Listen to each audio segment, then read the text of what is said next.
really like as I am relaunching or just like having like a more solid foundation around what I want to do with Everett Consulting Group, really focusing on what it means to support educators who work with Black students. And so this Black to School series, obviously in line with going back to school, but the emphasis on Black. And so being able to talk to educators such as yourself about different issues related to what that means. Of course, I think we'll talk a little bit maybe organically about virtual learning and what that means and how Black students have been impacted by that. But just particularly focusing on the issue, the myth, the danger of being colorblind, especially when it's like, oh, well, I don't see color, we're all one human race, and those kind of things. And what are we taking away from students when we don't acknowledge their color and don't acknowledge their experience?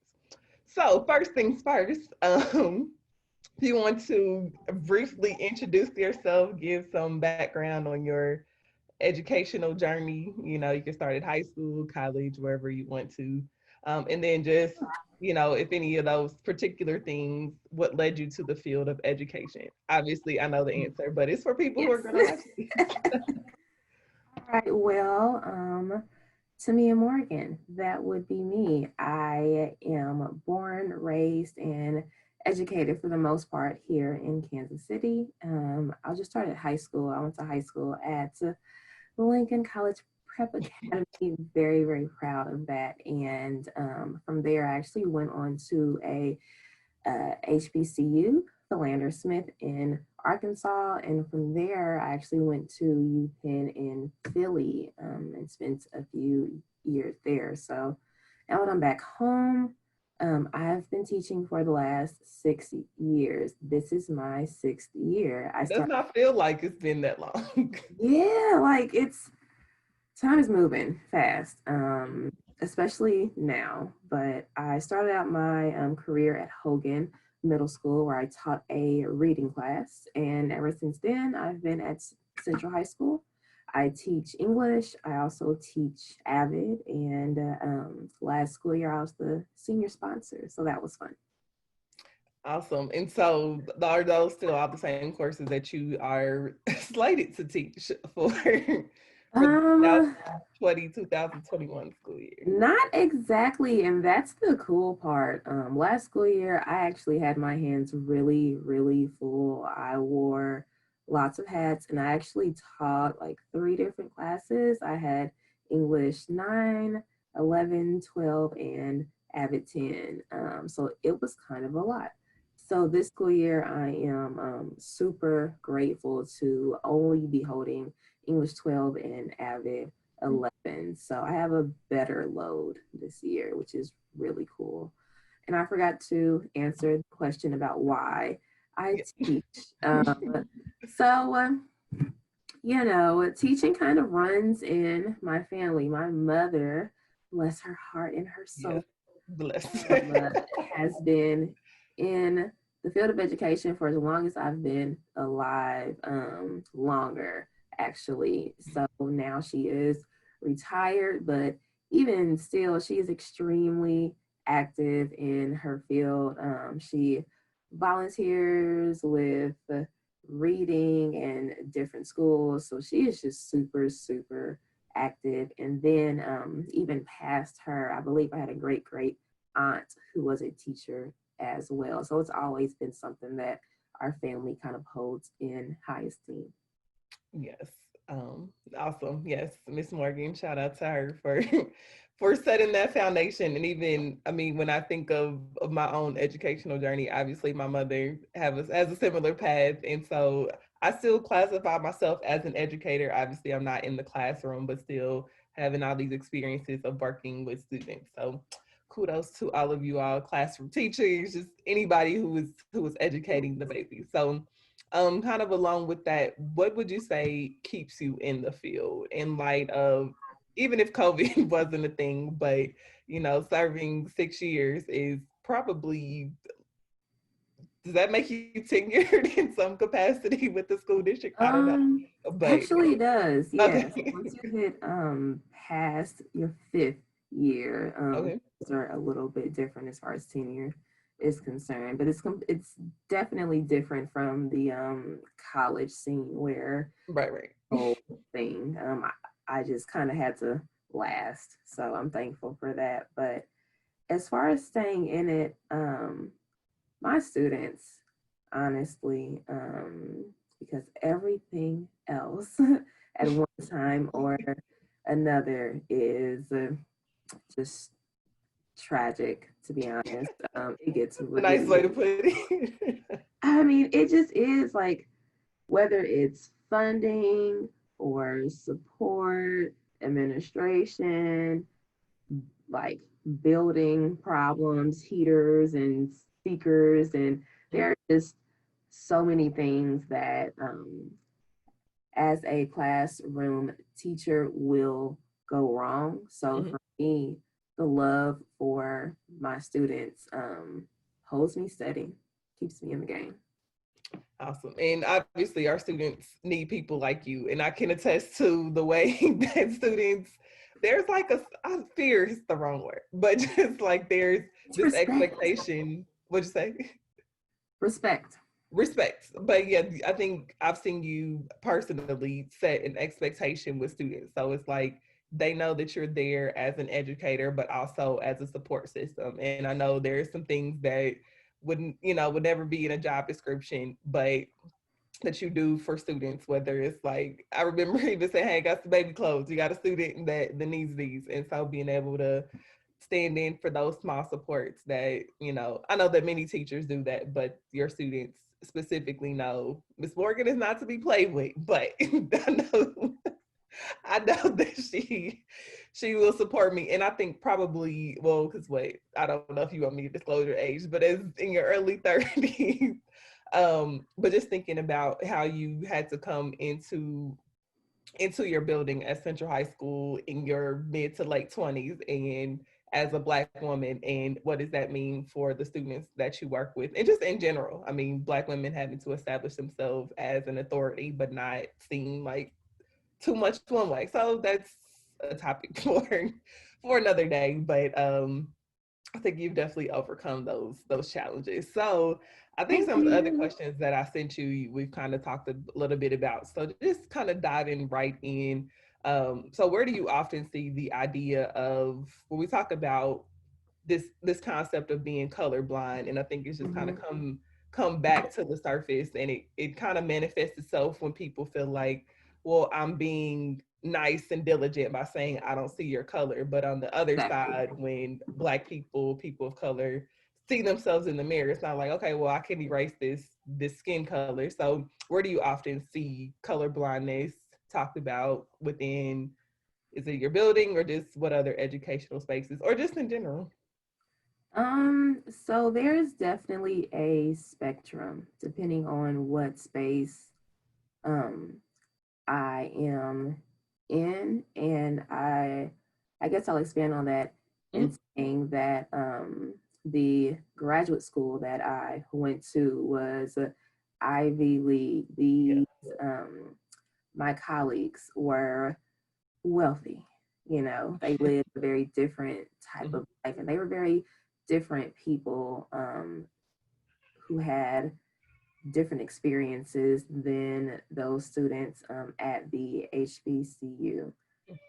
So now I work in a uh, inner city public school district. So color blindness is a dangerous topic because, like you said, we have some educators who truly feel like it's doing the work of equality, but Mhm. it's not. Um, Right. for me personally, I feel like what it does is ignore those fundamental aspects that affect every single student of color. And once you do that, it works to dehumanize Mhm. that student, right? So, um, unfortunately, though, I don't think that that's a conversation that's being had at PDs on a regular Mhm. basis, right? Right now, lots of people kind of tote diversity, being actually sensitive, and those are good things. We need that. But I think the way that people are racially sensitive matters. Yeah. So it's a touchy subject, but I feel like we should talk about it more. Well, yeah. And so just when you say, it's not talked about enough in PD spaces, whose job is it to bring that up? So is it the Black principal? Is it the Black teacher? Or is it, white allies or just white people in general? Is Mhm. there who holds the responsibility, or is it multiple people? So that's an interesting question. So I know for a fact that at some buildings, there's actually one person who goes through and plans all of these sessions. So it's their job to reach out and say, hey, we need this visitor and this thing and that stuff. Somebody is definitely paid to make sure that teachers are prepared. So I think that when we look at when that person is leadership, then it kind of becomes a shared responsibility that, hey, you who's in charge should make sure that the person who's in charge of PD touches these very sensitive topics, not just once in August, but on a regular basis. Yeah. And so just this thought just kind of came to me. So when I think about, well, going to Lincoln, and I will say that I cried about going to Lincoln because I had a very skewed perception about smartness related to race. I was like, I don't want to go to that nerdy white school. And then on my first day of 8th grade transferring there, I see all these Black kids. Um, so I never obviously, knew like, that about you. I know, right? I was like, I don't want to go there. I mean, I really, again, a skewed perception. So when I think about like what I equated smart people to be, it was white. And so that was from, I don't know from who. Like my mom in that space was like the smartest person I know. She was like, so there was that. Um, and so when I think about like your experience or our experience going to Lincoln, predominantly Black, but also had other races, and even KCPS now, what we're like 75%,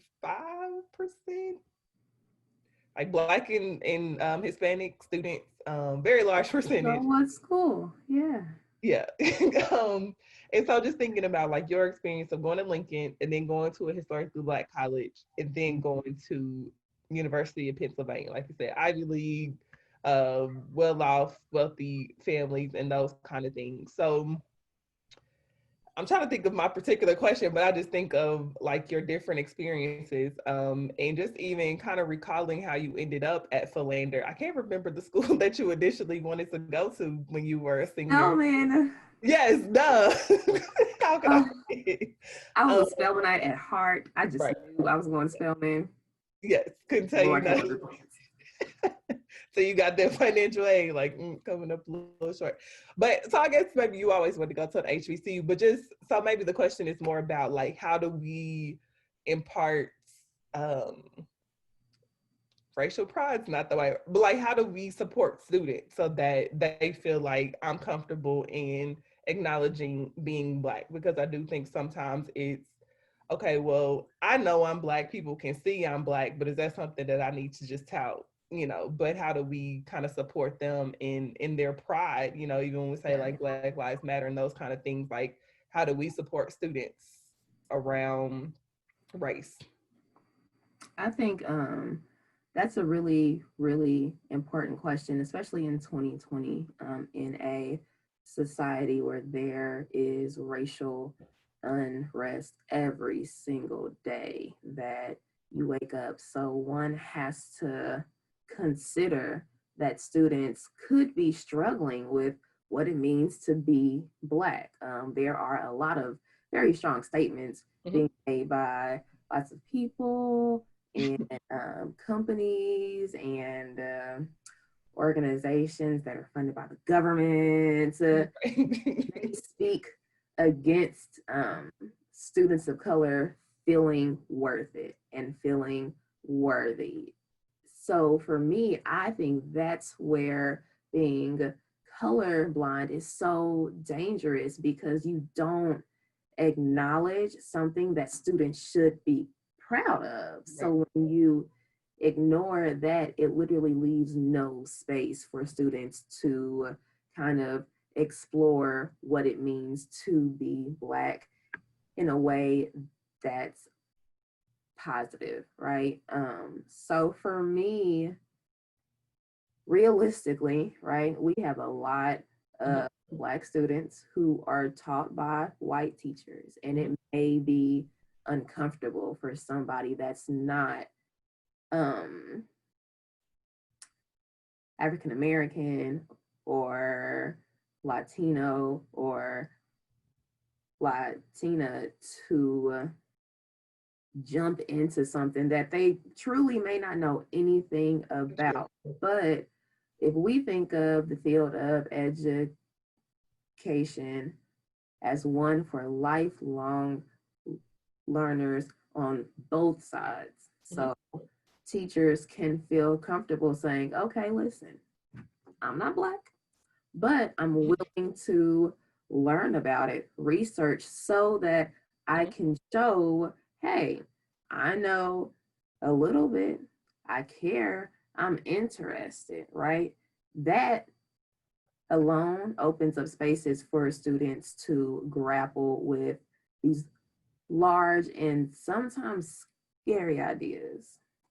Well, no, and that's real. And I think, some of the ways in which, kind of to the point about when we think about how dangerous it is to buy into the idea of being colorblind, I've had to kind of step back and check myself. So, for example, in some of the work that I do, when we talk about, okay, well, professional development for students, and we're giving these parameters on how to dress or how to be, it's like, man, this is like rooted in whiteness and white supremacy and trying to assimilate in a lot of ways. And so it's kind of even personally challenging the notions of, okay, what have I internalized? And now I'm telling these students that they have to be this kind of way. Thankfully, I've never felt like I couldn't wear my natural hair in spaces, but we know that that's a thing. But even when, again, we kind of talk about regulating the way students' appearances are, in a lot of ways, it rooted in trying to, like I said, this idea of assimilation, and it just doesn't acknowledge who they are. So when we think about, like, in our district where we've had the JS Chicks of the world, and of course we still have AC Prep, but like JS Chick seems to be like in some ways a pinnacle Black experience for students and families, and really just kind of this notion of Black and African American pride. So, like I said, just I think there's some different ways that once we know better, we can do better. And then because we are the ones that students listen to when they take their cues from us about how to be. So if there's pride that we have, and I love just with Chanel's HBCU walking billboard and being able to Yeah. um, people showing pride in attending historically Black colleges, and getting away from the notion that, okay, well, you're going to this space with all Black people, so it's less than. So kind of like my Yeah. notion of going to Lincoln, but there's pride in attending these institutions. There's like this shared experience that people have who have attended these schools, and I think in a lot of ways it translates into to pride and power. So Yeah, definitely. so yeah, awesome.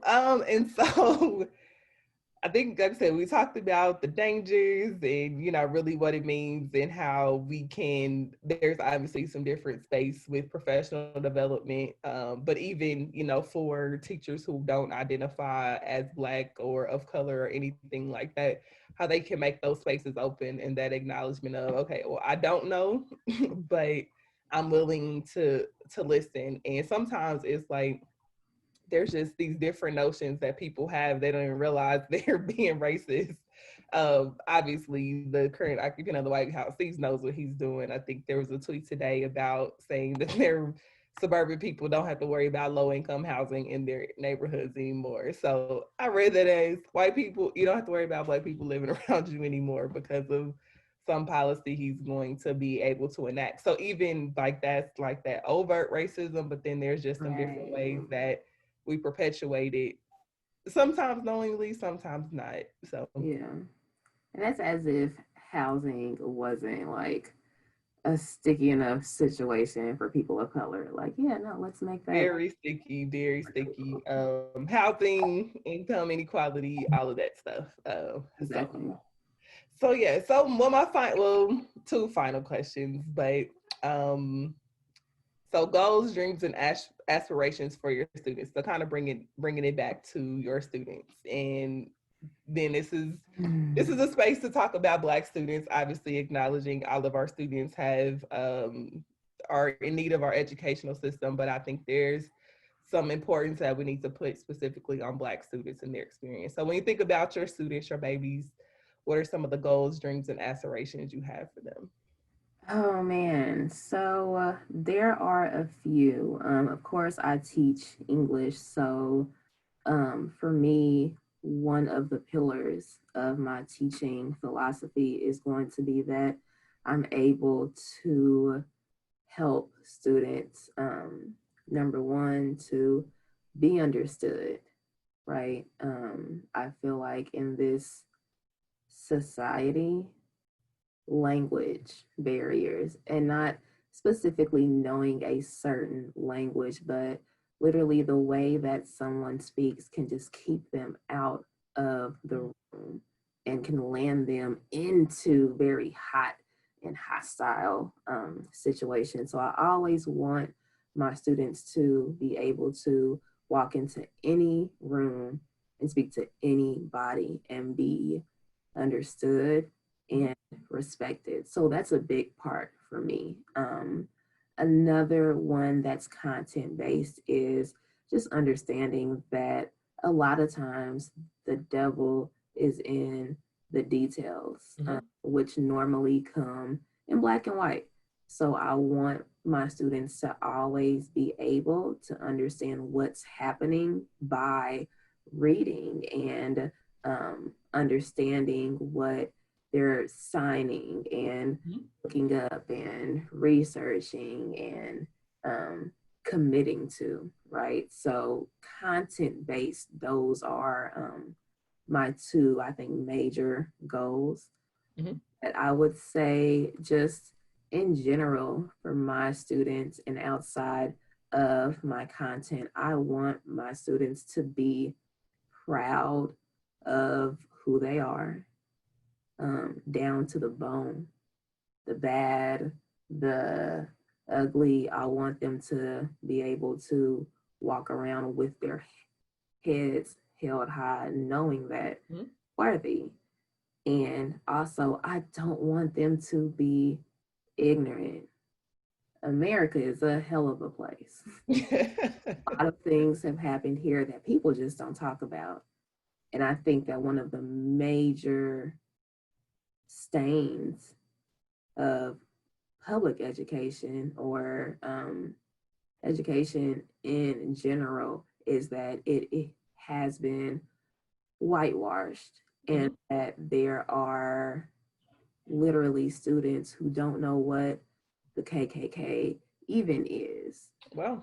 So you have students who just are not aware, and not only of the good things, but the bad things, right? So when students just don't have that knowledge of self, they build their self-worth on what they're being fed. So I want to give kids something different. I feel like that was the mic drop moment, but I know that you know in line with that are intentional about your students reading Black authors and having specific series so that they do get that level of exposure to the craft. So Kudos to you there. Thank you. And so again, this is my first go round. And so I decided I want to end with the very specific question of what is your call to action for educators who work with Black students? And I think we've kind of talked about it a little bit, but if you were talking to any educator who's working with Black students, what is like, you need to do this? So I guess working with students differs a lot based off of like what age, right? So I will kind of group my answer. So the first part, I will definitely speak to middle schoolers, high schoolers, and college students and teachers who work with that age. Be as authentic as possible. Be curious and be bold. If you love them, say that, show that, and do that in everything that you do. Know and behave in such a way that you could either build a child or break a child.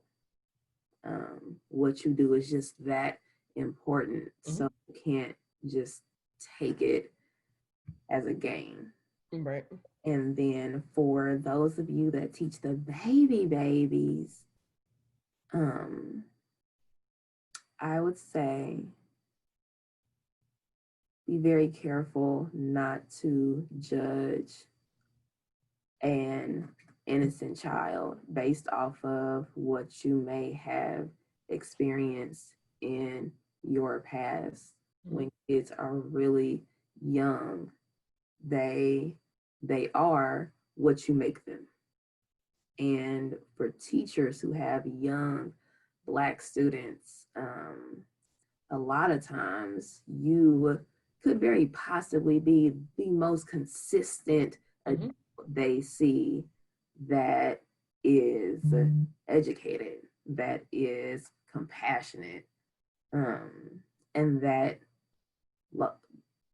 that's important. So treat them like they've never done anything wrong every single day. Fresh slates every day.